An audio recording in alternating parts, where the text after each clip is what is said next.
कार्यालयामध्ये मारहाण झाली असं गंभीर आरोप केला होता. काय तुमचं त्यामध्ये म्हणणं होतं?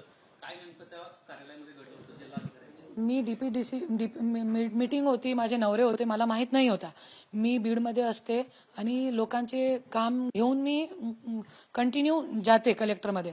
त्याच्यासाठी मी गेले होती आणि तिकडे बघितलं की धनंजय मुंडे पण आहे आणि तिचे डीपीडीसीची मीटिंग चालू आहे. आणि वाल्मिक कराड आला, माझ्या सांगितला की तू अंदर चल, तू अंदर चल.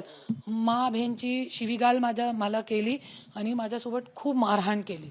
आणि तुम्ही सीसीटीव्ही फुटेज जरी आपल्याला मिळाले तो तुम्हाला कळेल की किती माझ्यासोबत मारहाण त्यांनी काय काय केलेलं आहे माझ्यासोबत.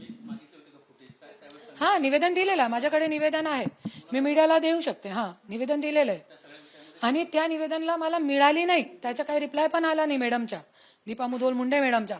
त्याच्या वरती मी आरटीआय पण टाकली, 2 वेळा आरटीआय टाकली, त्याच्या पण आतापर्यंत काही रिप्लाय नाही आला.